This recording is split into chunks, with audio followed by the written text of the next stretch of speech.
Willow Creek Springs presents Healthy Living with your host, Joe Grumbine.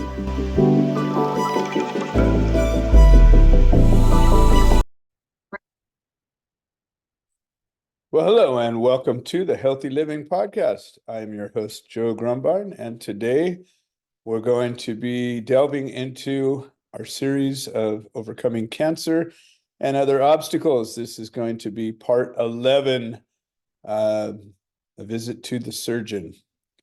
So when we left off, I talked about the PET scan and all the hassles with that. The following day, I had an appointment with the surgical team, and this is at a new place. So, this is now my third set of doctors, third different location, and went down to UCI Medical Center in Santa Ana, and I'm somewhat familiar with the area, but it's a whole new place, never been there. Had to find my way around, dealing traffic and the parking, and I'm kind of a country boy now. I don't go out in the city that much, so driving around in that was a little tense, but it's all good. It all comes back to you pretty quickly. Went into the clinic, or I guess I'd call it the clinic, and they knew who I was. My appointment was right. I didn't have to show them. I just showed them my ID. I don't even think I showed them my insurance card. Maybe I did. Filled out a 1-page, or maybe it was 2-page little questionnaire. It wasn't too demanding. Within, I don't know, 5 minutes of being finished with that, they called me in. A nurse checks my blood pressure, and it was high. Now, generally, my blood pressure's pretty spot on, but it was like 150 over 78. And she's like, "Oh, your blood pressure is pretty high. Is this normal for you?" And I says, "I am under a little bit of stress. I've got some anxiety here. I'm about to find out some news that is potentially very disturbing. So yeah, I'm not surprised that I have high blood pressure right now." She says, "Okay, well, I'll check it again when you're done." I'm like, "I don't care, but it's all good. I know that's not my normal state." So I'm sitting there. She was really pleasant. She said, "You want any water?" And "Oh, thank you." She gave me a couple little bottles of water, and I'm sitting there, and this very young doctor comes in, and I think this is a teaching hospital, so I think he might have been, a resident or first year or maybe an intern. I don't know. He was definitely a very fresh doctor, and he was real pleasant.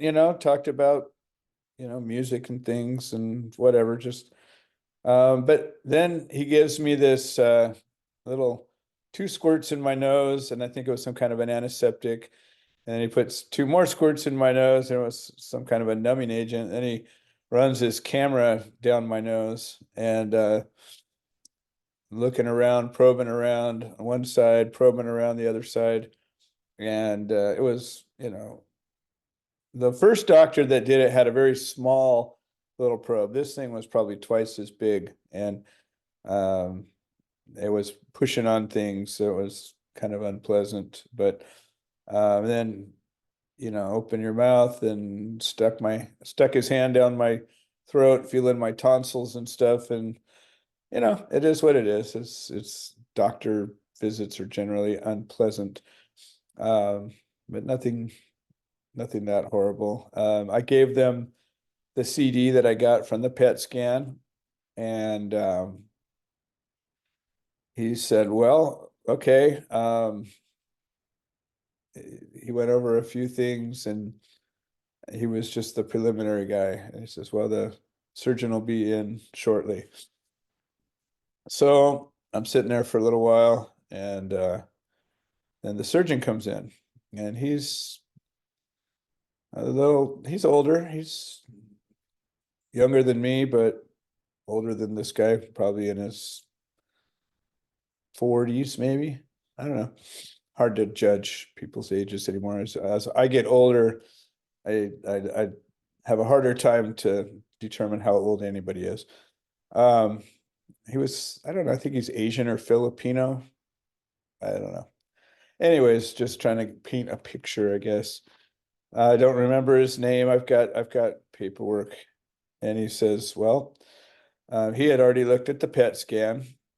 And so he started to ask me some questions, well, what did your other doctor, did you have what kind of biopsy did you have? And I says, well, the doctor came and cut my neck and took a couple chunks out. And I said, I saw the chunks. And he said that was the best type of biopsy. So when I opted to do that, I said, well, let's do the one that's going to give us the most information. And I said, and they said, well, what did he tell you? And I said, well, he just called me like about 2 weeks after the biopsy and just basically said, well, you have a squamous cell carcinoma, and I'm going to refer you to a surgical team and order a PET scan. I go, that's basically what I got. So since that time, I told them, it took me a month to get the PET scan, get it all figured out. And I originally was trying to get into Loma Linda, and my insurance didn't work with them. So here I am. And he's like, okay, that all makes sense. He says, well, um, he started to explain this. And he says, so the squamous cell carcinoma is basically you have these squamous cells, and they're located on your skin, in certain places in your throat, I guess in your lungs. You have different places you have this type of cell. And as I think I've mentioned before, this can be caused by bad behavior, smoking and drinking, or it can be caused by the HPV virus that most everybody has in their system at one point or another in their life. It's very common to have this virus in you.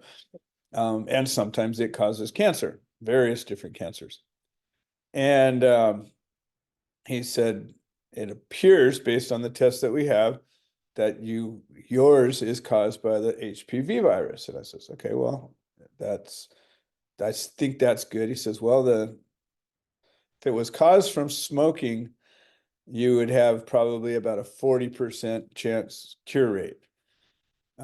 Because it's this way, it's an 80 to 90% cure rate. And I says, well, that's great. I said, that's very positive. I says, what did the PET scan show?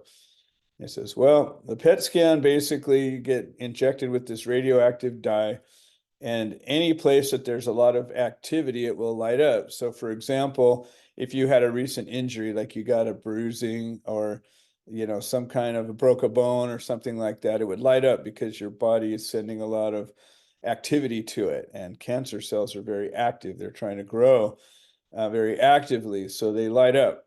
And fortunately for me, the only two spots that lit up was the back of my tongue and my throat. So that was the good news. It could have been in my lungs. It could have been in my brain. It could have been, cancer can go anywhere. And so that was very good news. I was very pleased to know that I don't have any other activity going on anywhere else in my body. And I'm pretty confident that the treatments, the things that I've been doing to try to reverse this are at least in part responsible for that.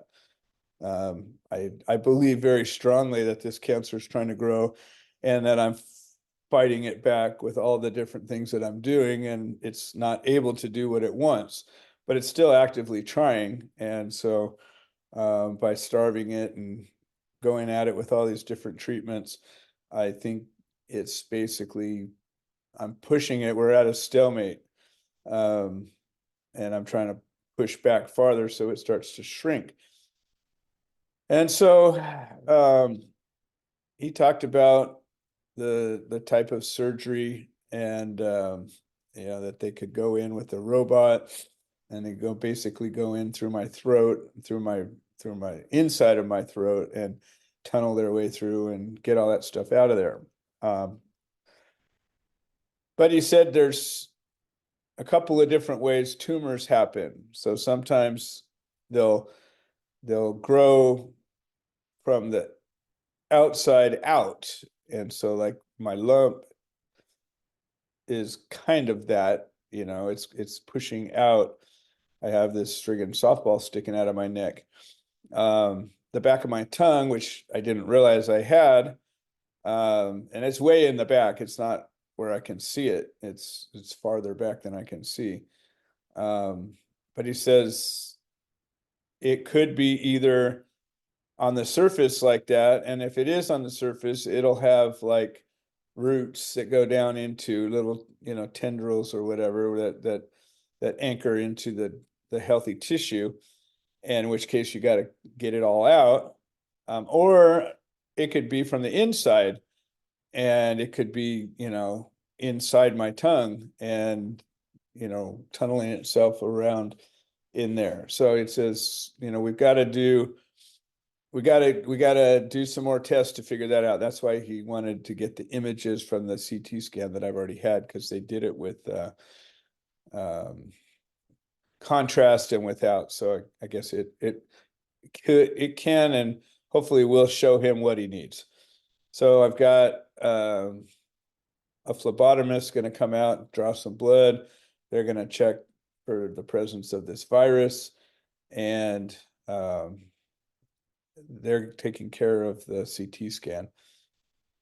And then he says, well, so basically what we need to do is you need to talk to the radiation doctor.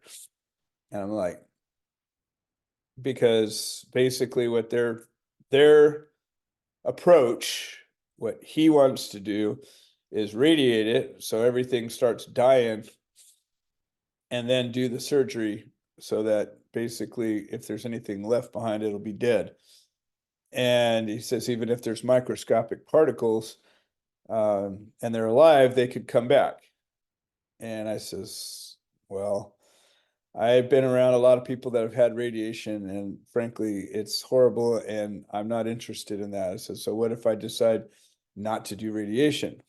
And he got kind of a pretty serious look on his face, and he said, well, if I can't be sure that my surgery is going to be able to be completely successful, I might not be willing to do it. And I says, okay, what about alternative treatments? There's ozone, there's all these different other ways to go after this. He just basically said, I don't know anything about that. And I says, okay. Well, I said, I had a doctor with confidence a year ago tell me that he was sure I did not have cancer. And because of his confidence, I took my time in moving. And had he told me otherwise, I would have likely moved a whole lot faster and maybe not had such a problem. And I says, you got to put yourself in my spot here. I says, I grew up, my dad was a surgeon. I grew up around doctors. I know how fucking arrogant they are, and they condescend and look down on everybody else, and they know right. And then when something like this happens, you're like, you don't know necessarily everything you think you know. And I've always felt that, but when it happens to you, and I bought into his confidence, confidence is a strong thing. I go my life with confidence, and I've solved a lot of problems because of my confidence. But I would never consider telling somebody that I was sure something was going to happen for them unless I was really sure. And it's my fault. I made the choice. I can't blame anybody for it, but I have to be really careful in the choices I make now. And he says, I understand. He says, there's no doctor should ever be as confident as this guy was, because frankly, there's too much at stake and we just don't necessarily know. And I said, well, a little late for that. So now I've got to try to make my best choices. And so he ordered the CT scan images and sent me a referral to the phlebotomist, and they contacted me. I've got to make this appointment, and we'll see where we go. Meanwhile, I've been searching for somebody who does ozone therapy, and I found my daughter actually sent me a text message late last night, and somebody told her about an alternative treatment program or clinic in Temecula. And so I reached out, sent them an email, and they never got back to me. So I called them first thing this morning, and the lady was really shitty. I mean, I got no sense of urgency, no sense of I told her, I go, I've got cancer, I'm trying to get an ozone treatment. And she's like, oh, well, what you're looking at isn't really for that. And well, we have a waiting list that for new patients until April. And I was like, oh, never mind. This isn't the place for me. And my wife made a suggestion or thought. She goes, we should start a clinic here. And I says, well, I think you're right. And so once I get this thing beat and I've got the key to my success, I know it's not the key to everybody's success, but I'm going through a lot of different protocols and treatments and learning a lot and spending a lot of time with a lot of new people. And I believe we'll be able to put together a treatment center here at the Gardens of Hope and offer all these different therapies. I've got the Rife machine here. We'll get one of our own. We'll get a doctor that does ozone treatment. We'll get all these different protocols, and we'll just do them here. I can't. It blows me away that a place would be so disconnected. All the places I've been to, all these places, except for today, I got a phone call from Dusty, the one nurse that is at the doctor's office that did the biopsy, and she called on her own today to just check up and make sure everything happened all right.